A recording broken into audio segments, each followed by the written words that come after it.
Bonjour à tous et bienvenue pour cet atelier Office 365. Aujourd'hui, on va parler plus particulièrement de l'application Microsoft Teams et comment créer en fait finalement sa première équipe et ses canaux de communication. Pour ce faire, je me rends directement sur l'application Teams. L'application Teams, elle est organisée de la manière suivante. Donc, on a un premier onglet qui concerne l'ensemble des équipes et des canaux de communication qui s'y affairent.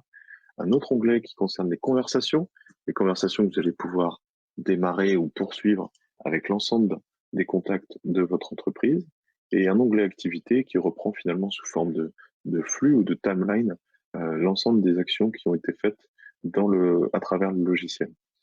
Un autre onglet calendrier qui, lui, du coup, on y reviendra plus tard, permet donc de créer des rendez-vous avec directement des liens de visioconférence intégrés. Un onglet appel où vous allez réaliser l'ensemble de vos appels, y compris, pourquoi pas, accéder à votre messagerie vocale. Et un onglet fichier qui, lui, est directement connecté aux solutions SharePoint intégrées. Pour ce faire, on va vous montrer comment créer une première équipe à partir du bouton ici, rejoindre ou créer une équipe. L'intérêt de créer une équipe ici, c'est d'avoir le choix, soit de la créer à partir de zéro, donc ça signifie tout recommencer, ou alors dupliquer finalement les paramètres de base d'une équipe qui existe déjà. On va créer une équipe à partir de zéro, et cette équipe-là, on va la rendre publique, ou la possibilité évidemment d'inscrire tous les membres ou de la rendre privée.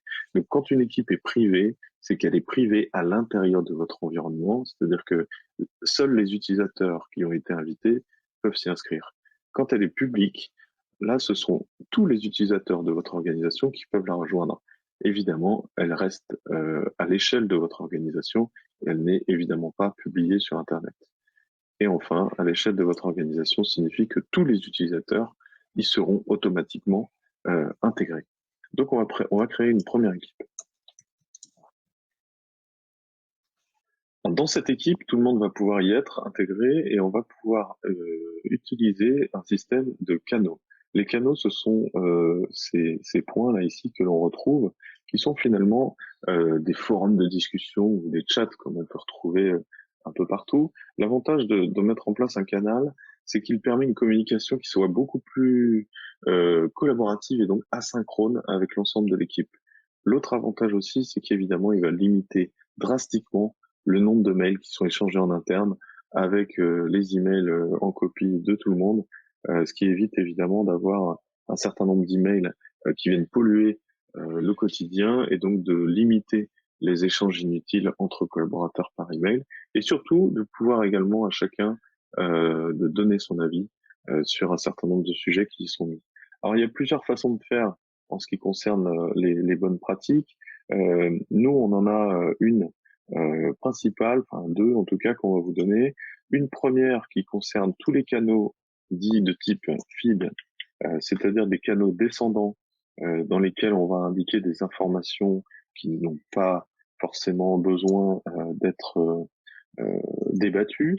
Donc on pourrait imaginer qu'il y ait un canal feed ressources humaines dans lequel vous allez pouvoir avoir des informations pour accueillir vos collaborateurs, pour les arrêts maladie, pour les congés, ce que vous voulez, et ça ne nécessite pas forcément de discussion, mais plus particulièrement très simplement de l'échange descendant, enfin, en tout cas de l'information descendante.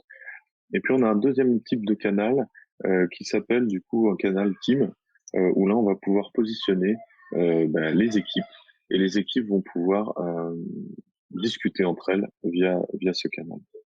Évidemment, quand vous créez des canaux de ce type-là, que ce soit des canaux feed pour l'info descendante ou team pour les échanges collaboratifs, n'oubliez surtout pas de créer un dernier type de canal, qui est un canal beaucoup plus cool, qui s'appelle le canal watercooler, où là, vous allez pouvoir discuter entre vous d'humour.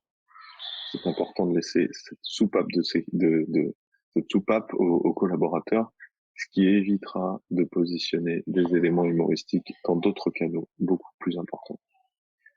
Voilà pour ces trois types de canaux. Évidemment, il faut les adapter à votre organisation et puis en positionner autant que vous estimez nécessaire. Vous avez également la possibilité de verrouiller ces canaux et de les rendre privés à un certain nombre de collaborateurs. Vous n'êtes pas obligé de tous les rendre visibles.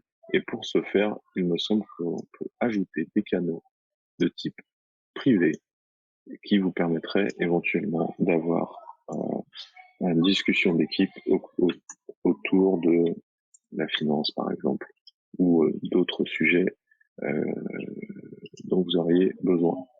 Quand on voit le petit cadenas ici, c'est que le canal est privé.